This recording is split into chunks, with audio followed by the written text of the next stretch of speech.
오늘 말씀은요, 이사야서 58장 10절에서 12절 말씀입니다.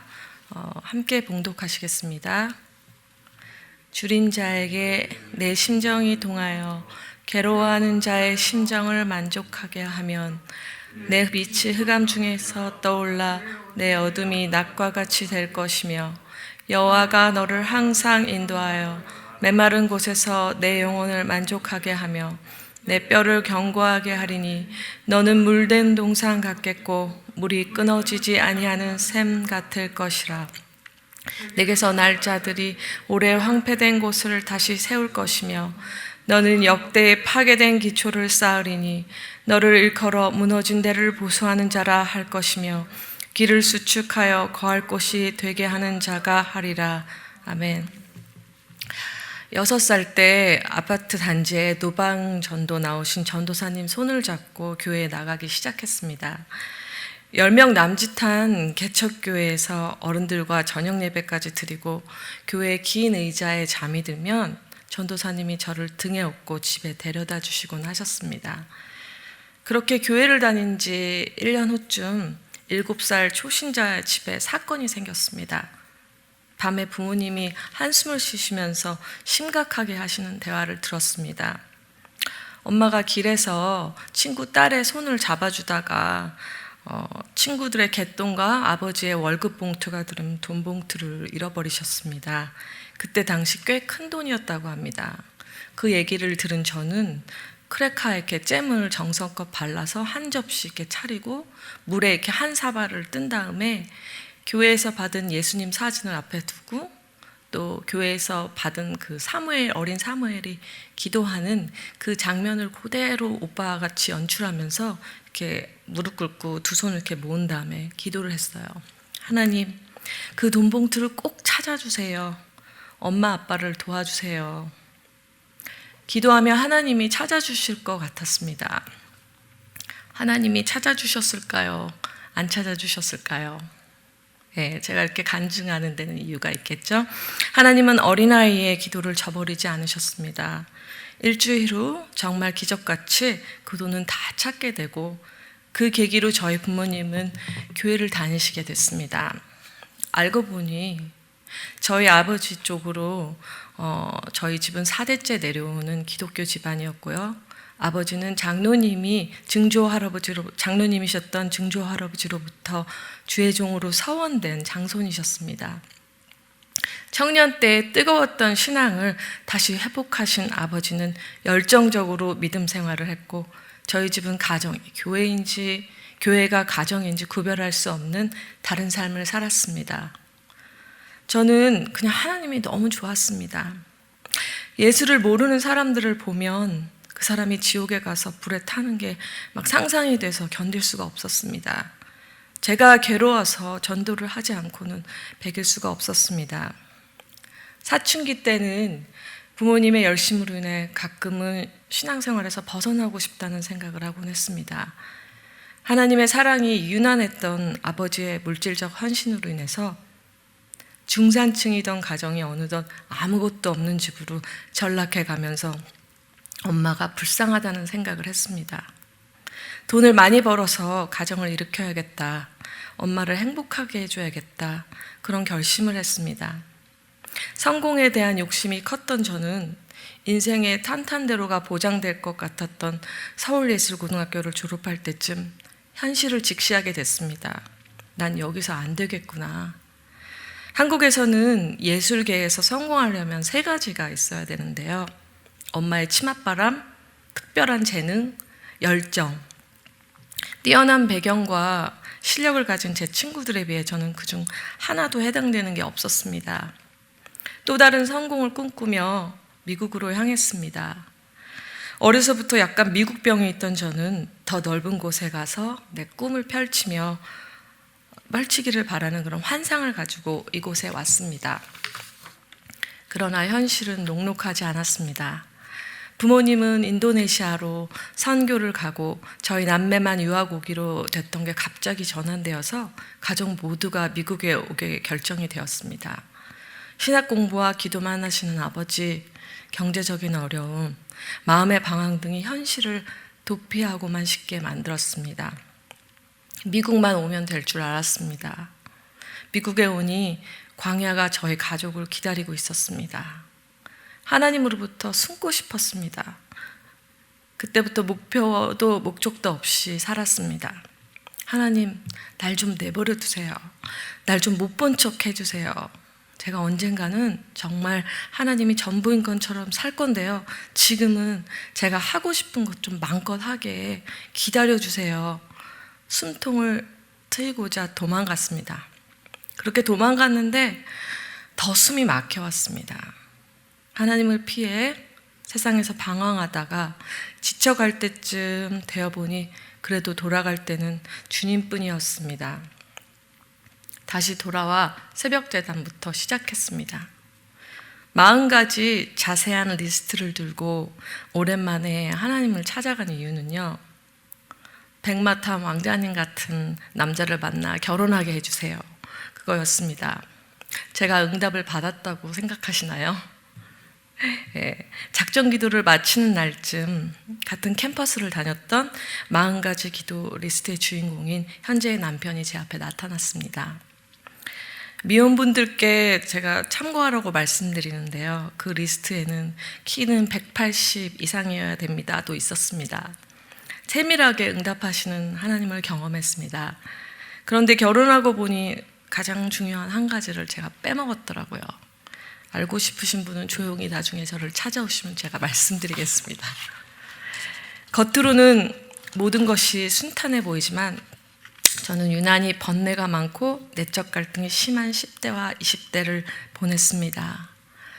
제 안에 자아의 갈등은 매우 심각하고 힘들었습니다.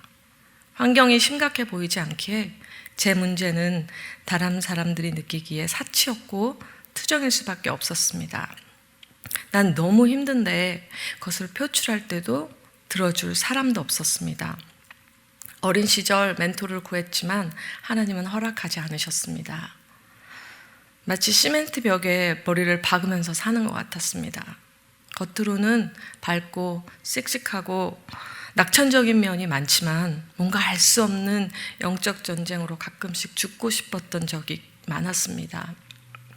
교회에서 중고등부 선생님으로 섬길 때 아이들 뒤통수만 봐도 저 아이가 이런 이유로 힘들구나, 저래서 죽고 싶구나 그냥 느껴졌습니다. 아이들에게 다가가면 아이들은 말을 안 해도 자신을 헤아려주는 저에게 눈물을 흘리며 마음을 쏟아내곤 했습니다. 마음 전쟁이 유난히 심했던 저를 하나님은 사람의 마음에 관심이 아주 많은 사람으로 만들어가고 계셨습니다.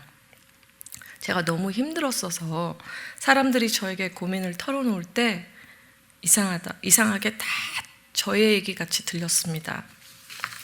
딸을 감옥에 보낸 여자 목사님하고 얘기할 때 전 제가 그분이 된 것 같았습니다. 마음이 힘들어서 어쩔 줄 모르는 사람을 보면 지속이 아니어서 그래요 라는 말을 할 수 있는 것은 제가 그런 미칠 것 같은 알 수 없는 과정 속에 살았기에 공감할 수 있었습니다. 줄인 자에게 내 심정이 동하며 괴로워하는 자의 심정을 만족하게 하면 내 빛이 흑암 중에서 떠올라 내 어둠이 낮과같이 될 것이며, 누군가와 대화한 후 저는 그 사람의 아픔을 가지고 눈물을 쏟아내며 하나님께 나아가 풀어내곤 했습니다. 그렇지 않으면 제 몸이 너무 아팠습니다. 하나님은 여러 사람을 붙이시고 경험하게 하시면서 제 안에 하나님 나라에 대한 마음과 영혼에 대한 깊은 관심을 점점 더 강하게 불어넣었습니다. 그러던 중 엄마의 죽음은 제 인생의 큰 전환점이 되었습니다. 돈을 많이 벌어 행복하게 해주고 싶었던 대상이 사라진 것입니다. 부도 성공도 다 허무하게 느껴졌습니다. 나는 어떻게 살아야 하나? 한 달 동안 이 말이 입에서 떠나지가 않았습니다. 거기다 하나님은 수식어를 하나 더 붙이셨습니다. 딱 한 번 사는 인생인데 난 어떻게 살아야 하나? 딱 한 번 사는 인생인데 난 어떻게 살아야 하나? 하나님은 딱 한 번뿐인 인생을 하나님 나라를 위하여 살아야 한다는 것을, 그런 마음으로 저를 꽉 붙들어 주셨습니다. 그리고는 하나님의 생명으로 사는 것이 다른 차원의 내적 형태로 사는 것이 무엇인가에 대해 구체적으로 가르치셨습니다. 예수를 믿고 구원받고 교회에 자주 와서 교회 사람들과 어울리며 봉사하고 교회 생활을 하며 사시는 사람들을 어려서부터 많이 보았습니다. 그들은 늘 분주했지만 채워지지 않는 것 같았습니다. 그런데 그걸 넘어 구원받은 후 그 비밀을 캐내어 누리며 즐기며 이 땅에서부터 영생을 살아내는 소수의 사람들을 하나님은 보여주셨습니다. 구약에 숨겨진 비밀이 신약에서 많이 밝혀진 후 신약의 숙제는 보물찾기라는 것을 깨닫게 되었습니다. 사람들은 그 보물이 다른 어떤 것에서 얻어진다고 생각해 열심히 삽니다. 때로는 열심히 사역합니다. 일을 하면 할수록 성과를 얻는 것처럼 보일지라도 그 안에 목마름은 채워지지 않는데 다른 데서 시간을 보내는 것 같이 보였습니다. 저도 마찬가지입니다. 후자의 삶을 살고 싶은데 잘 되진 않습니다. 감추어진 보물을 찾기 위해서는 내 마음속에서 하나님을 찾고 또 찾아 만나야 함을 지금도 하나님은 지속적으로 말씀하고 계십니다. 그렇게 이 생의 삶과 동시에 영원한 나라를 살아내야 한다는 거룩한 부담이 날마다 제 온 마음을 사로잡았습니다. 가슴이 뛰었습니다. 그것을 살아내고 전하는 자로 살아야겠다. 점점 더 하나님 나라를 위해서 살고 싶다는 마음이 더 크게 자라고 있었습니다. 결단만 하면 시작될 줄 알았습니다. 반은 시작될 줄 알았는데 마음의 치유가 될 때쯤 다른 혹독한 훈련이 저를 기다리고 있었습니다.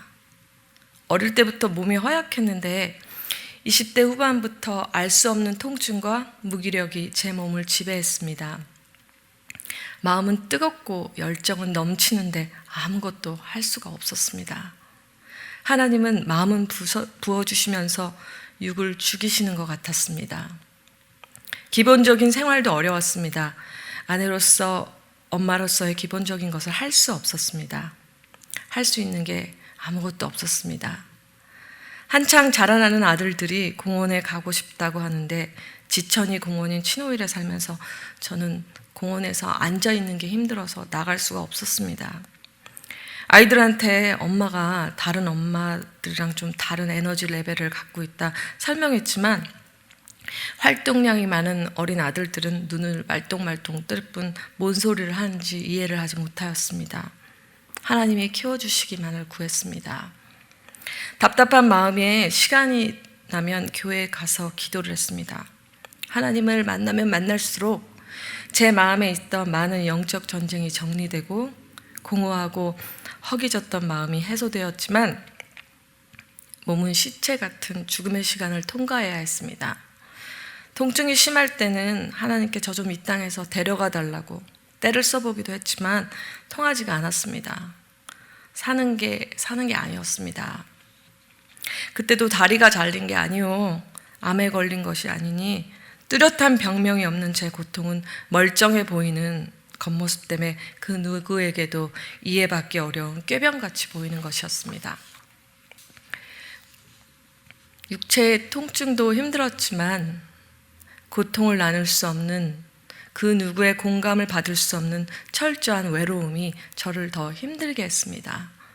나와 하나님만 아는 외로운 사투를 벌이게 하셨습니다. 기도밖에 할 수 없었습니다. 기도밖에 할 게 없었습니다. 가끔씩 7일 동안 하나님은 곡기를 끊게도 하셨습니다. 금식이 아니라 뇌가 음식 먹는 것을 잊어버리게 하셨습니다. 그 강도가 더 세지면 숨을 쉴 수가 없었습니다. 마치 금붕어가 어항 밖에 나온 것 같았습니다. 사람들은 하나님께 그 이유를 물어보라는데 겪는 제게는 그저 침묵하시는 하나님뿐이었습니다. 그냥 견디고 버티는 게 전부였습니다. 평생 아픈 와이프를 보는 게 익숙했던 남편이지만 몇 번이나 제가 죽어가는 것을 본 후에 남편은 예사롭지 않은 것을 알았습니다. 드디어 함께 기도해 달라는 제 손을 잡아주었습니다. 남편과의 1시간씩의 연합 기도 후 제 육체는 차츰차츰 회복되었습니다. 연합의 중요성이 얼마나 큰지 체험하는 시간이었습니다. 그러면서 하나님은 말씀으로 저를 다져가셨습니다. 학구적이지 않은 평소에 저를 볼 때 아무리 생각해도 저는 그렇게 할 수 없는 사람인데 하나님은 3년 동안 하루에 8시간씩 제 교수님이 되어주시면서 창세기부터 요한계시록까지 정리하여 사람들을 가르치게 하셨습니다. 모든 것을 끊게 하고 집중하게 하시는데 마치 군대에 들어간 것 같았습니다. 나 같은 사람을 그렇게 만드신 하나님이 신기하고 엉뚱하게 느껴졌습니다. 제 기질과 능력으로는 이해할 수도 감당할 수도 없는 복된 시간이었습니다. 그러는 동안 여러 사람을 통해 신학의 길을 가야 한다는 소리가 들려왔지만 아버지의 희생과 헌신에 질려있던 저는 그냥 평신도 사역자로 만족하고 있었습니다. 사역자가 된다는 것이 마냥 부담스럽기만 했습니다. 또한 동시에 신천지가 성경 공부를 가르치자 제게도 여러 오해의 소리가 들려왔고 주변 사람들을 통해 신학을 해야 하는 컨펌이 목을 조여왔습니다. 하나님이 저를 코너에 모시는 것 같았고 이제 항복해야 될 때가 된 것 같았습니다.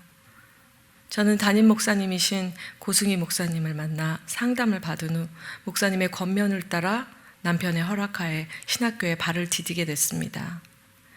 확신 없이 학교를 다니던 중 3번째 학기에 하나님은 저에게 강하게 찾아오셨습니다. 나를 종으로 부르신 것에 대한 확신이 마음속에 가득 차오를수록 더 빨리 순복하지 않은 것에 대한 회개와 후회가 몰려왔습니다. 공부를 하면서 하나님이 주신 은혜에 울면서 학교를 다녔습니다. 학교를 마친 후에는 바로 사역이 진행되는 줄 알았습니다. 그러나 하나님은 저를 또 다른 과정 속에 집어넣으셨습니다. 아직 저는 구체적으로 어떻게 사역을 해야 될지 정해져 있는 게 아무것도 없습니다. 어떠한 계획이 있는 것도 아니고 구체적으로 준비하고 있는 것도 아닙니다. 마음만 하루에도 몇 번씩 선교지에 가 있기만 합니다. 때로는 현재 일하고 있는 곳에 제 선교지라고 마음을 다스리기도 합니다. 지금은 하나님이 가라는 곳으로 가야 한다는 생각으로 주님의 때를 기다리고 있지만 기다림이 쉽지만은 않습니다. 남들 다 열심히 사역하는 것 같은데 내일 모레 50인데 시작도 못 해보고 이러다 이렇게 늙으면 어쩌나 조바심이 날 때도 있습니다.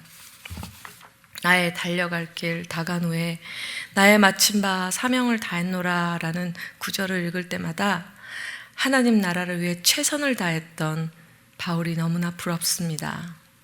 쇠가 녹슬듯 쓰임받는 주의 종들이 부럽기도 합니다. 뚜렷한 소명이나 비전을 물으신다면 여태까지도 모르고 왔는데 제가 어떻게 이거라고 말할 수 있나 그냥 하루하루 삽니다가 제 솔직한 심정입니다. 저는 아직도 육체의 허약함 때문에 사역이나 일상에서 걸림돌이 되는 부분이 많습니다. 신학교를 나왔지만 교리며 학문이며 미비한 것 투성입니다. 자기애와 세상을 사랑하는 마음과 여전히 싸우고 있습니다. 거룩의 능력이 없어 하나님 앞에 늘 송구할 뿐입니다. 그러나 주님이 사람들을 주께로 돌이키는데 저를 드리도록 만들어 가셨듯 또 다른 장을 열 것을 기대합니다. 저를 위해 기도를 부탁드립니다. 제가 가장 의식하는 것은 그날의 주님 앞에 섰을 때의 저의 성적표입니다. 잘해낼 자신이 너무 없기에 두렵고 떨리는 마음으로 하나님께 매일 간절히 부탁드리고 있습니다. 하나님, 제 인생을 드립니다. 그러니 그날 잘하였다 착한 종아, 네가 작은 일에 충성하였도다 라는 얘기를 들을 수 있도록 착한 일을 시작하신 주님께서 그날에 완성하여 주실 것을 믿습니다. 이것은 저의 평생 기도 제목입니다. 성도 여러분, 우리는 모두 다 하나님께서 불러내어온 자들입니다. 뚜렷한 소명이 보이지 않아도 어떠한 역할이든 각기 다른 모습으로 우리는 하나님 나라를 이 땅에서 동시에 누리는 두 세계에 사는 사람들입니다. 두 세계를 동시에 보는 눈을 받은 그런 자들입니다. 하나님은 저와 여러분을 지금도 만지고 빚어내어 물된 동산같이 마르지 않는 샘이 되게 열심을 내고 계십니다. 이 어려운 시대에 보이는 현상 속에 사는 것이 아닌 그 뒤를 넘어보는 마음의 눈이 더 깊게 열려서 내가 하나님의 생명으로 살고 있구나 자주자주 실감할 수 있기를 소원합니다.